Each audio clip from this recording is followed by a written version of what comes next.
Hey everyone, it's JPC again, and this is episode number 7 of Back in My Day. In this podcast, I attempt to answer questions I get sometimes during stream or sometimes in Discord, but with a little more structure, thought, and intent than my kind of flash responses. I also get to take some reps at storytelling, which has been a to do of mine.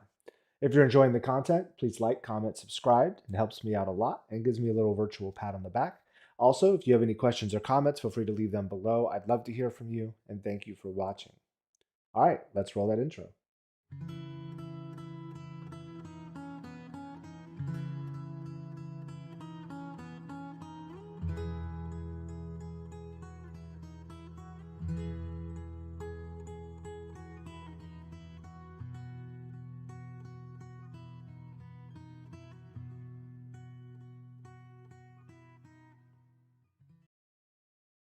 This week, I want to talk about overcoming burnout, which, oddly enough, I experienced quite a bit of over the course of the last 7 days. And I'll kind of go into a little bit of that. So, very topical week for the podcast in all reality. Um, I think for the most part, this is something that a lot of people experience. And um, I want to talk about what I do and as well as things that I know I could do, but maybe have never actively done it or have gotten around to it. Caveats. Okay, so obviously I'm not a professional. Um, if you are experiencing large amounts of stress and burnout, you should definitely consider seeking assistance, be it just a confidant, be it a spouse, friend, whatever, or professional. So don't assume that what I'm offering is perfect for everybody. These are obviously things that work for me over 40 years of figuring out how to de stress myself. Caveat, caveat, caveat. The things I'm going to talk about are probably a little bit more specific to the last week, as those are top of mind. But I have experienced burnout of many things throughout my entire life, including relationships, including friendships, um, school, work, you name it.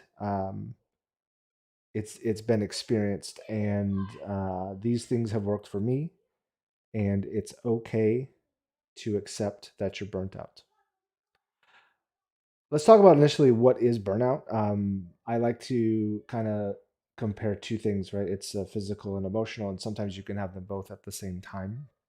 I consider emotional to be the mental side of it as well. So not just emotions, but being inside your own head and reacting to that because your emotions will react to the things that you're kind of dealing with. Um, So physical burnout obviously is things where if you're not sleeping, you can easily get burnt out on a lot of things physically. If you're working out too much, they have exercise bulimia, I believe, is um, is what it's called, where um, you eat and then you immediately go work out because you feel like you have to. Well, if you eat 3 times a day, if you eat 4 times a day, if you eat 5 times a day, you can work out too much from those type of things. Some people go and work out regardless of kind of what's going on with their body. Injuries still try to work out through it. So you can have physical burnout from pushing yourself too hard. You can have physical burnout from just not getting enough sleep. Um, Obviously, I think that's something that people have experienced in what some way, shape, or form um, in their life. But then the other side of that, the emotional side, the mental side, want to talk about those things and acknowledging it. So when I was first getting married to my wife, I was in school and I was actually in a psychology class. It was a basic, psychology 101 class. Nothing too um, advanced. And I was actually I was engaged, and we were doing all kinds of things to get ready for the wedding. Right? You're trying to get healthy. You're trying. Everybody wants to look their best. Working out, dieting, all these things. And my wife and I had also just recently experienced injuries from ultimate frisbee because we both played ultimate frisbee. And I bring up the class because the professor gave everybody this kind of survey, I guess. It's kind of a worksheet, and it listed out multiple different things that can impact your stress levels. It can impact your potential burnout, and getting engaged is on there. Starting a workout, ending a workout, so any change to your physical activity, starting a diet or ending a diet, um, as well. And I mean, there's a lot of things, injuries, just getting an injury and coming off an injury. So anything that you're kind of experiencing, also changing from that. So starting and ending, um, a kind of, I guess, stimuli, um, can can put pressure on you physically or emotionally. And we're kind of listening through them, and went through the whole survey. And she was asking everybody like, "Hey, what's your number? What's your number? What's your number?" And I can't remember what it exactly was, but my number was 10 times higher than anybody else in the class, and for good reason. Like I said, I was engaged, and we were doing all these things, and we were listing, um, was listing all those things out. Starting school is on there, right? Starting school is on there, and getting done with school, having, getting a new job is on there. All these things were on there, and I always remember that survey because I actually was I did not want to continue going to school. I was done with school, and um, I was finding ways to skip class, and that's not the type of person I am.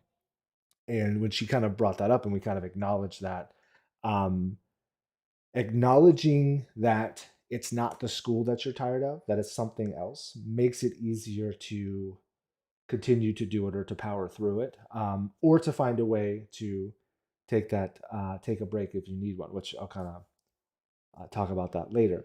Um, so I always remember that survey, and this week, so just to kind of put it on the table of kind of what happened to me this week.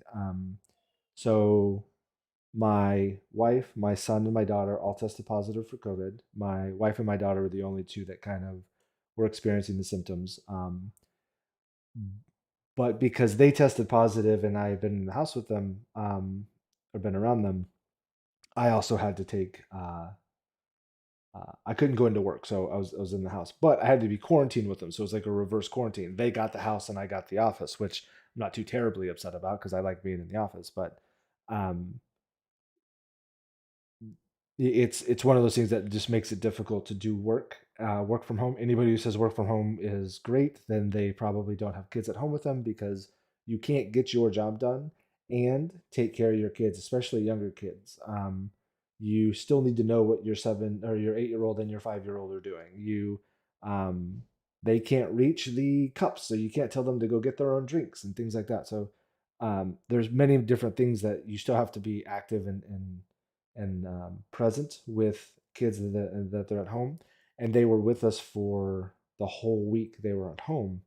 And kids get stir crazy very quickly. But well, again, we can't take them out of the house. The one that's sick, the other one's also tested positive but isn't sick. So we're in this weird kind of cabin fever situation going on with the kids. Now, to add on top of that, and to a lesser extent, we got a new dog, and she's an older dog, but she got spayed, and she is also going stir crazy. Um, she is not allowed to play with our other dog, so Callie and Pepper. Pepper's the new dog. So Pepper's not allowed to play with Callie because she has stitches. Pepper's not allowed to go outside and run because she has stitches. Pepper's not allowed to do anything but basically lay on the floor because she has stitches. And we've had to keep her in the crate when she's sleeping. And so she makes a noise. We have to take her out because we don't want her using, the bathroom in the cage. So sleep has been non-existent because of sick kids, but sleep has also been non-existent because of the dog. So you have kind of three things um, pushing into our sleep schedule. My wife has a very demanding job as well, so she's kind of half being sick and not working, but half mentally knowing that when she goes back to work, everything's going to be backed up a week. So she's stressed out about that. I'm not able to actively get everything done that I can. So all my work is getting backed up to a much lesser degree, of course, because I have a team that works for me, so I can get things done through them. But all in all, like this very specific, right? I want to emphasize that this is my specific scenario, but all of those things push me to, I'm not sleeping well. I'm not able to focus on things. And then every night I still want to play. I still want to get my time in.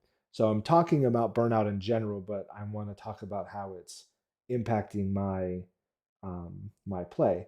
And I just played this morning, so it's Sunday. I played on stream this morning, and I'm I feel it. I feel like I can't move properly. I can't think properly. I can't aim properly. But I'm aware of what's causing my burnout, so I'm not just taking time off. I can power through it. I'm not too worried about losing. Of course, I want to hit diamond, so there's the challenge within that. But for me, I'm aware of what's happening and what's causing me to feel the way that I'm feeling, and then I try to compensate.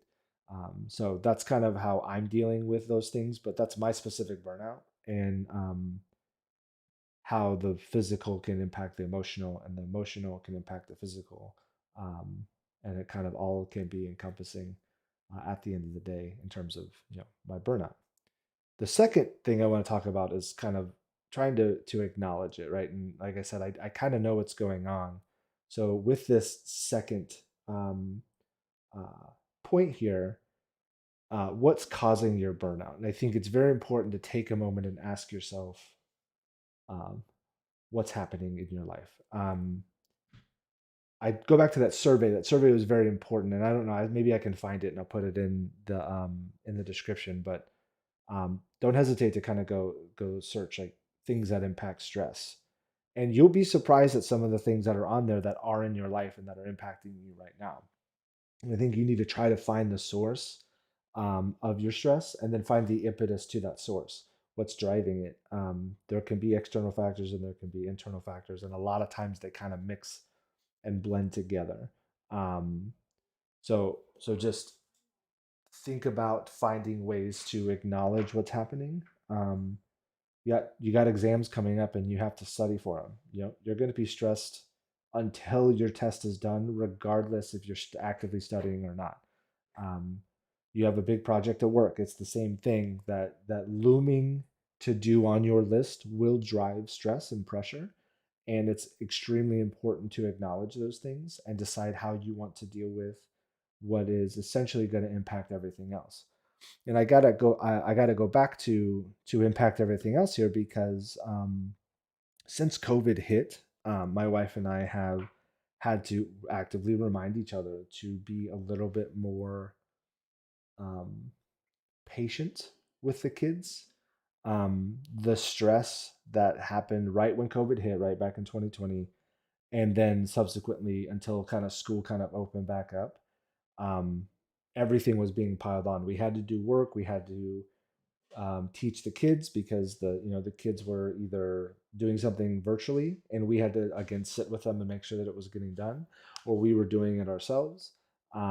We had no time for anything we wanted to do at that time, and we took the kind of what happened during that period as lessons learned for going forward. We both were impacted very negatively in terms of how the pressure of our lives caused us to treat each other and to treat the kids. And it's nothing terrible, but we would snap pretty quickly. What are you doing?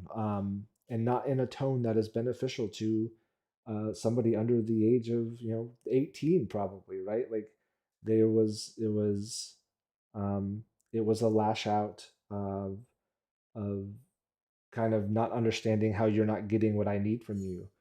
I need you to go pick up your room. Why are you not picking up your room? And it was never a dialogue when we're not stressed or we're not pressured. It'd be a dialogue. Hey, what did I just ask you to do? And then they will respond. You go, okay, are you doing that? No, I'm not. Okay, what did what do you need from me to help you do the thing I asked you to do? Because it's really important you go do the thing I asked you to do. Um, that dialogue and that communication, and helping them understand why we're asking them to pick up their room or to put away their clothes or whatever it happens to be. We typically 9 times out of 10 are having that kind of dialogue with the kids. But as the stress and pressure built up, there was definitely the tone was, why aren't you doing what I said versus what's going on with you, right? And it wasn't that, let me ask you what you need from me. It was, why aren't you doing the thing that I need from you? And that it became a very selfish conversation. Um, I bring all those things up because um, all that was because of stress. That we were tired of each other, my wife and I. We just like, I want you to stay in the living room. Don't come into the office. This office is my safe space. The kids would go to bed, and it would literally, like, my wife and I wouldn't talk to each other. And we had to walk through everything that's going on, and we had to organize our lives to reduce some of that stress. And we've always had a really good relationship in terms of, if she needs her time, if she wants to go hang with friends, if she wants to go hang with family without the kids, right? Like, we'll find time to do that. And I don't typically go out and do those things with friends or family, but I do want my time in the office, and I want to be able to shut the door and not have the kids come in here, or my wife come in here, so that I can have my time to decompress with whatever's going on. And we had to start scheduling those things. And I think it's very, very important to give yourself that. But the only way you can give yourself that is to find out what the source of your stress is, acknowledge it, and work around it. And again, sometimes you can't do that yourself. Sometimes you need somebody to help look into that for you, and that's okay. So number three, the last thing I want to really talk about is, how do you solve your burnout, right? So we kind of talk about those things, and I'll kind of go into my experience and my situations, and what I'm doing. And again, I'm kind of going back to Valorant because that's kind of where all of this conversation starts from, and what I'm doing to keep myself wanting to play more, because that's again the impetus of the podcast is around gaming and Valorant. So I'm specifically talking about that, and um, and what I do. So this can apply to everything. And again, we found, like I mentioned before, we found ways to help our relationship out by doing some of these things, and it helped a lot. So all right. So number one, you got to find the problem, right? And I mentioned that before, is like, try to find the source. You have to find the problem. So I'll do a conversation that I had from um, a few weeks ago, and what all subsequently happened in terms of Valorant. But I have an employee who is about to be out on maternity leave. I have a new planning season landing right now. The planning season is always a stressful time because we are planning for next year. We're putting all the pieces together for next year. So, like I said, when there's a deadline, that up until that deadline is done, you're going to be stressed around it. Now, so we submit our plan at the end of July. So, starting March through July, I have this looming project that I'm constantly working on, and I have to acknowledge that. Again, I mentioned to my wife, and I let her know I have my project that's on, so it's something that we have to figure out. And sometimes I have to work on the weekends. Sometimes I have to work late at night, to finish to check a box, and, because we want to keep things on schedule. So with the the employee going to be out for a period, plus the project, and then we've had a slew of stomach bugs in the house. It feels like every other weekend one of the kids is being impacted by this bug that's going around. So putting those things on the table, and then sports started. So my daughter plays baseball and soccer, and my son plays baseball, um, and I help coach those teams, the baseball teams. I don't help coach with soccer, and I help at practice and at the games on the weekends. So the combination of those things, so that new things starting, sports, multiple sports, the sickness, the project, and the change to my team, even though it's temporary. There were four things that were just put on my plate kind of at once. And um, I started to feel like I didn't have control of my energy. I started to feel like I didn't have control of my emotions. And again, I kind of mentioned how that impacts my physical on that side as well. If I'm not in control of my emotions, I'm probably not in control of, like, when I practice, am I able to practice the exact way that I want to practice? And it does impact it. I can feel that. So what I did was I took 10 days off. Kind of, and you can look at that in my tracker. There's a whole period. I was not sick. Um, I was not unable to play, but the pressures of getting to diamond, regardless of what anybody says, um, I'm playing the game to have fun, and I do constantly have fun.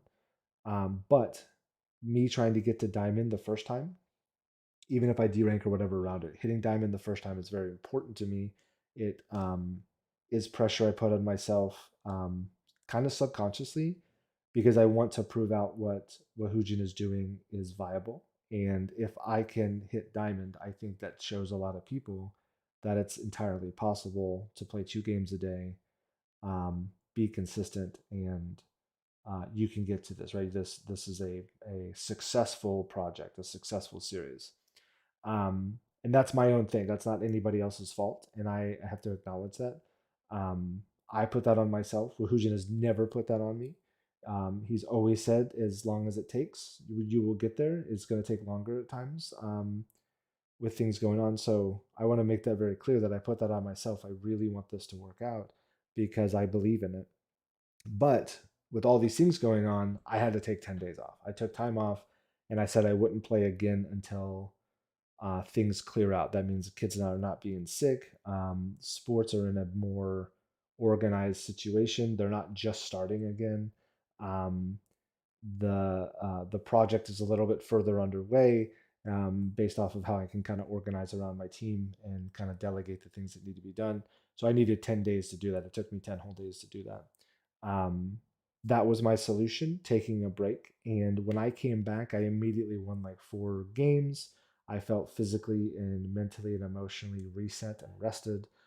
So it was um, very positive decision to do that. What I also did was I ensured that I found time to practice still, because practice is not stressful for me, even if it took me 2 or 3 times as many rounds to accomplish my targets.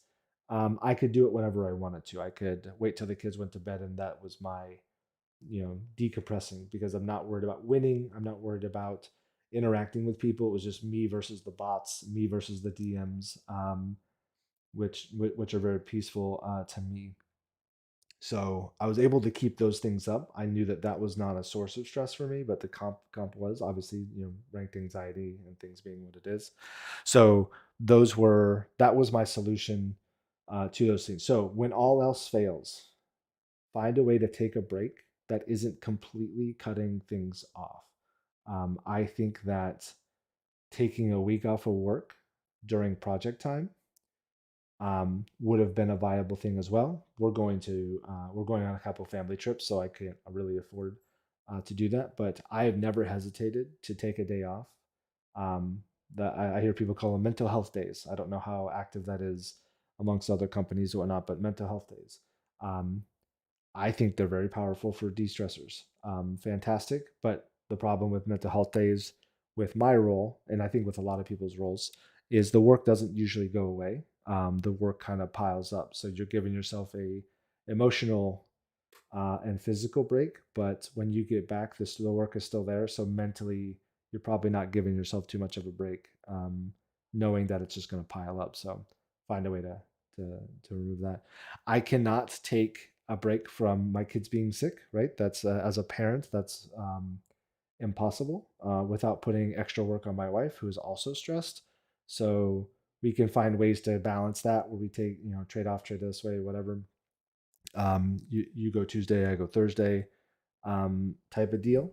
So those are viable options in terms of family stuff. But at the end of the day, like, if you're a decent human being, you're probably not giving up on your family, right? You're not trying to take a break from your family. Um, and I think we do a really good job of balancing that out and giving each other me time, her time, whatever it is, in those situations. But that's an option for giving yourself a mini break. But I can't take a week off of being a dad. That would be irresponsible. Um, yeah. So I think end it there, right? So we'll recap a little bit. Ultimately, I think that you got to find out what your source is, what's causing your burnout, um, and acknowledge what has changed recently, either ending or starting. Um, those things are very powerful. And again, I don't know if I'll be able to find the list because it was something that was in a class, but um, don't hesitate to Google, right? What are different things that can cause stress? What are different things that can cause pressure? And you will be surprised at what you find on that list.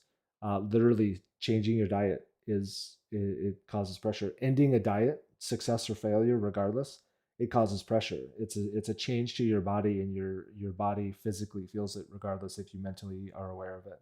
Um, Very important. And then um, figure out what your responsibility is with those drivers and find a way to solve it. And sometimes it's okay to just take a break. It's okay to find a way to responsibly give yourself a break completely. Find a way to turn your phone off and lay in bed for 24 hours, right? That's totally fine, but you got to make sure that you're mentally freeing yourself from those pressures, or else it's just kind of, you took a break but you didn't really solve your stress. So it's important to solution around what your drivers are, but you got to know what your drivers are first. All right, that's everything for this week. Let me take a look here. I got to find out what is up for next week. We are talking about dealing with anxiety. I'm kind of excited at that because I'm seeing anxiety in a different light, playing Valorant than I had before, and acknowledging kind of some of the things that cause me problems outside of Valorant due to pure anxiety. Um, Performance wise, right? I want to do a good job. I want to do a good job for somebody. I want to set a good example, whatever that is. I don't need to necessarily win. I don't need to necessarily um, uh, be better than everyone. But if I'm not setting the proper example, then it feels like something that I'm doing wrong, right? And I think that that's where some of my anxiety comes from. Anyway, we'll go into that next week. I hope you enjoyed. Thank you, everybody, for hanging out, and good luck in your games.